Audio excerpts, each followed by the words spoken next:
जवाब अशोक जी जवाब दीजिए। पहली बात, हमने जो भी योजनाएं लागी हिंदू मुसलमान नहीं देखा, चाहे आयुष्मान योजना हो, जनधन योजना हो, गरीबों को मकान है। 70 साल में ये लोग इज्जत घर नहीं दे पाए थे, शौचालय नहीं दे पाए थे, महिलाएं खुले में शौच जाती थी।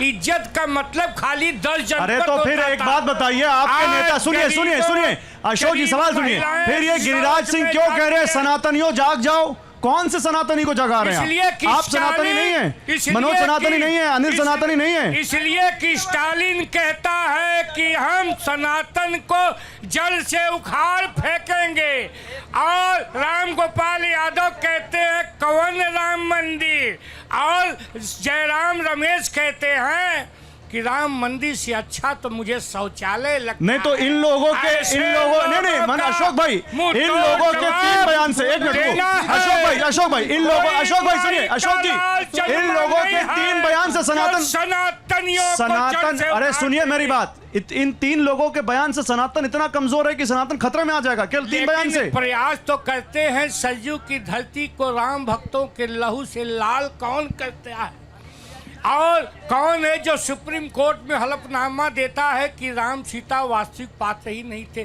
कौन है जो सैकड़ों वकील खड़ा कर? अच्छा ठीक है, तो फिर यहाँ जनता से पूछ लेते हैं, भैया बताओ क्या कहना है।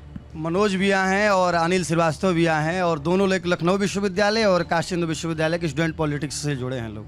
शिक्षा, स्वास्थ्य, रोजगार पर बात होगी, अभी सनातन पर बात हुआ, तो सनातन में मैं घेरना चाहूँगा कि यदि कांग्रेस पार्टी और समाजवादी पार्टी अपने को सनातनी मानती है, फिर राम मंदिर में दर्शन जाने से परहेज क्यों था?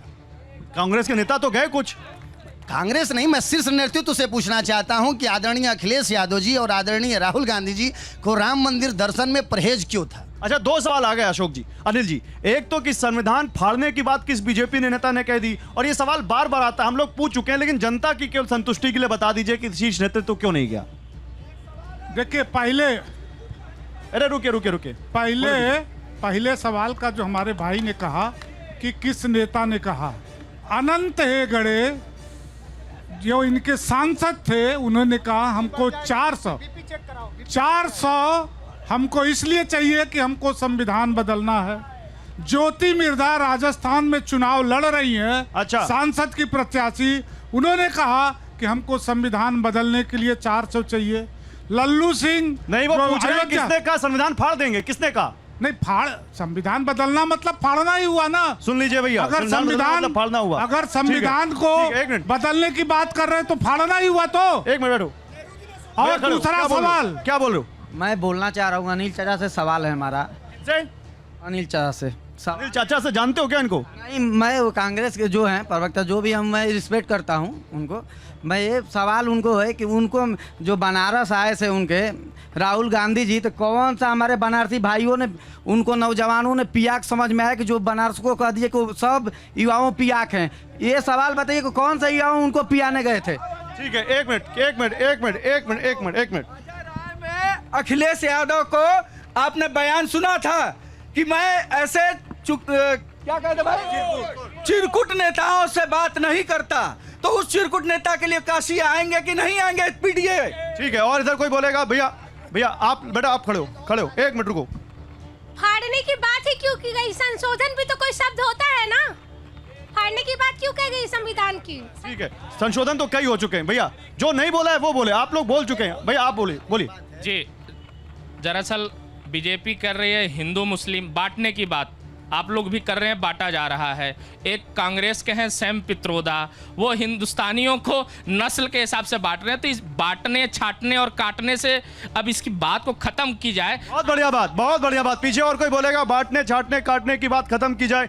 इधर आज देश को आजाद हुए 75 वर्ष हो गए, आज भी वही रोटी कपड़ा मकान। अरे और भी समस्याएं हैं। बिल्कुल समस्याएं हैं। भैया खड़े हो, क्या बोल रहे हो जल्दी? भारतीय जनता पार्टी नारी सम्मान की बात करती है, और हमें याद आ रहा है कि हाथरस की बिटिया को रात को 2 बजे जला दिया जाता है।